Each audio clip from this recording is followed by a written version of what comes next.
अस्सलाम वालेकुम। In this video we will discuss tubuloglomerular feedback mechanism. हमारी बॉडी में जीएफआर को मेंटेन करने के लिए, जीएफआर को स्टेडी स्टेट में मेंटेन करने के लिए कि वो ज़्यादा फ्लक्चुएशन ना हो उसमें, हमारी बॉडी में सबसे ज़्यादा ये वाला मैकेनिज़्म एक्ट कर रहा होता है, ट्यूबुलोग्लोमेरुलर फीडबैक मैकेनिज़्म। ठीक है, ये मैकेनिज़्म हमारी बॉडी में किस तरह से एक्ट करता है? ये इस तरह से एक्ट करता है कि हमारे पास रीनल एक नेफ्रॉन है। ठीक है, नेफ्रॉन में हमारे पास होती हैं डिस्टिल ट्यूब्यूल्स। ठीक है, डिस्टिल ट्यूब्यूल्स में हमारे पास होते हैं सेल्स, जिनमें हमारे पास होते हैं सिंपल कोबाइडल। उनके दरमियान में हमारे पास कुछ कलमनर सेल्स भी होते हैं। अब हमारी नेफ्रॉन का स्ट्रक्चर इस तरह से होता है कि हमारी नेफ्रॉन्स जो हैं वो हमारे नेफ्रॉन के जो एफरेंट और इफरेंट आर्टेरियोल्स हैं, वहाँ पे हमारे पास होते हैं ये डिस्टिल कॉन्वोल्यूटेड ट्यूब्यूल हमारे पास उस जगह पर पड़ा होता है। ये अगर हमारे पास एक नेफ्रॉन है ना, इस तरह का अगर हम देखें, ये नेफ्रॉन का एक स्ट्रक्चर है, तो इस तरह ये नेफ्रॉन का पार्ट है और ये इधर से हमारे पास एफरेंट और इफरेंट आर्टेरियोल्स जो हैं वो ऐड हो रही हैं और इधर ये इस तरह पड़ा होता है, बिल्कुल इफरेंट और एफरेंट आर्टेरियोल्स के बिल्कुल मुंह के पास करके। जब अब हमारी बॉडी में इस तरह होता है कि अगर हमारी बॉडी में किसी भी वजह से जीएफआर जो है वो हमारे पास सबसे पहले तो हमारा आर्टीरियल प्रेशर ही समझें कि लो हो गया। बॉडी में आर्टीरियल प्रेशर जो है वो लो हो गया। आर्टीरियल प्रेशर के लो होने की वजह से हमारी बॉडी में जो ग्लोमेरुलर हाइड्रोस्टैटिक प्रेशर है वो लो हो गया। ग्लोमेरुलर हाइड्रोस्टैटिक प्रेशर जब हमारे पास लो होता है तो यही ही तो मेन काज होती है जीएफआर की, कि इसी की वजह से तो हमारी बॉडी में जीएफआर प्रोड्यूस होता है। अगर ये लो हो गया तो ऑटोमेटिकली जीएफआर भी लो हो जाएगा। ठीक है, जीएफआर जब हमारी बॉडी में लो होगा तो ये जो लो जीएफआर है ये हमारे पास क्या करेगा, जितना भी ब्लड आ रहा है ना, तो जितना भी जीएफआर हमारी बॉडी में प्रोड्यूस हो रहा है वो सारी की सारी जो ट्यूब NaCl प्रोटीन्स की जो भी हमारे पास ग्लूकोज की रीअब्जॉर्प्शन जो है ना, वो प्रॉक्सिमल कॉन्वोल्यूटेड ट्यूब्यूल में ही सारे का सारा NaCl जो है वो रीअब्जॉर्ब करवा देगा। जब सारे का सारा NaCl रीअब्जॉर्ब हो जाएगा तो हमारे पास डिस्टिल ट्यूब्यूल्स में, जहाँ पे हमारे पास मैक्यूला डेंसा है, डिस्टिल ट्यूब्यूल में ये नहीं मूव करेगा। मैक्यूला डेंसा के पास ये हमारे पास नहीं जाएगा। जब मैक्यूला डेंसा के पास ये जा ही नहीं रहा तो मैक्यूला डेंसा जो है वो सेंस करेंगे कि लगता है कि जीएफआर कम है, जो हमारे पास अभी तक सोडियम क्लोराइड नहीं पहुंचा। ये क्या कर देंगे, ये हमारे पास स्टार्ट कर देंगे रेनिन को रिलीज़ करने लग पड़ेंगे। एक साइड पे ये रेनिन को रिलीज़ करने लग पड़ेंगे और दूसरी साइड पे ये क्या करेंगे, एफरेंट आर्टेरियोल्स जो हैं हमारे पास, एफरेंट आर्टेरियोल्स को वैज़ो डायलेट कर देंगे, उनकी डायलेशन करवा देंगे। एफरेंट आर्टेरियोल्स को जो हैं वो हमारे पास डायलेट करवा देंगे। जब ये डायलेट करेंगे तो ऑटोमेटिकली ये हमारे पास जो है ये हाइड्रोस्टैटिक प्रेशर जो है वो इंक्रीज़ होने लग पड़ेगा। ठीक है, ये हाइड्रोस्टैटिक प्रेशर जो डिक्रीज़ था उसको हमारे पास ये इंक्रीज़ कर देंगे।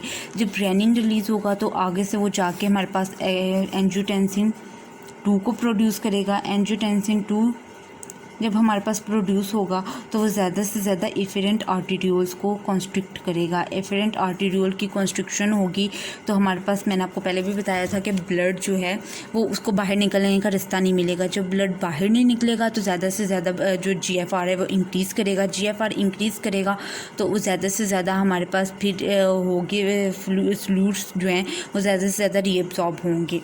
ठीक है, कॉन्स्ट्रिक्शन हो जाएगी।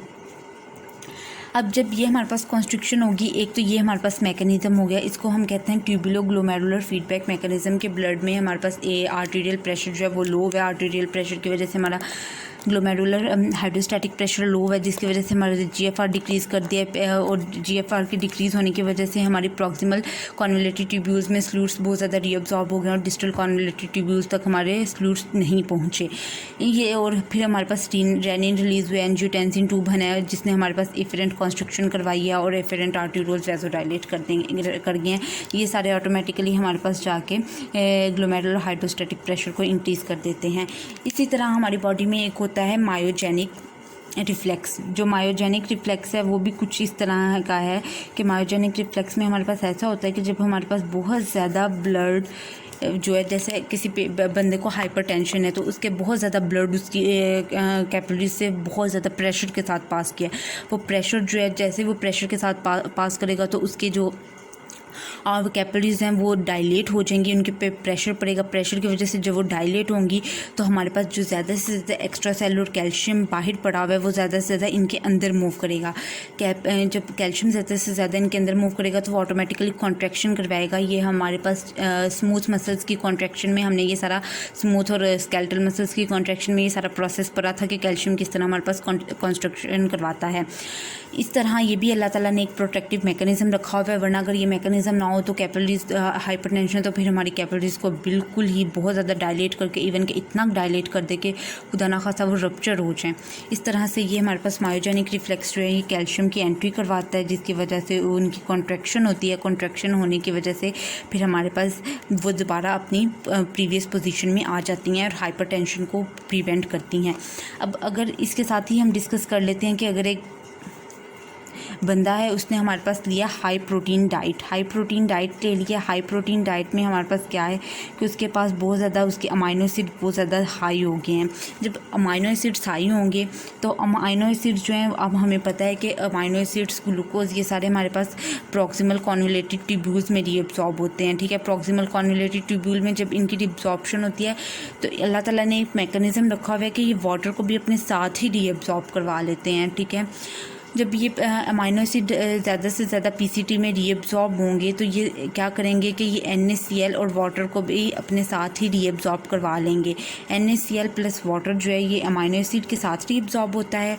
ठीक है, ये ज़्यादा से ज़्यादा रीअब्सॉर्ब हो जाएगा और फिर वही ट्यूबुलो ग्लोमेरुलर फीडबैक मैकेनिज़्म वाला स्टेप होगा कि मैक्यूलर डेंसा को बहुत लो, हमारे पास मैक्यूलर डेंसा के पास NaCl की सप्लाई जो है बहुत लो हो जाएगी। मैक्यूलर डेंसा के पास जब NaCl की सप्लाई लो होगी तो ये ऑटोमेटिकली फिर क्या करेगा, एफरेंट आर्टेरियोल्स को करेगा हमारे पास रिलैक्स और उनकी करवाएगा वैजो डायलेशन। जब उनकी रिलैक्सेशन होगी तो हमारे पास GFR जो है वो इंक्रीज़ कर जाएगा। जब GFR इंक्रीज़ करेगा तो ये ऑटोमेटिकली जाके मैक्यूलर डेंसा को जो इसकी लो कैल्शियम आयन था उसको इनहिबिट करेगा और हमारी बॉडी में जो है कैल्शियम हमारी किडनीज़ में GFR नॉर्मल लेवल पे आ जाएगा और मैक्यूलर डेंसा में सोडियम क्लोराइड की कॉन्सेंट्रेशन ज़्यादा हो जाएगी।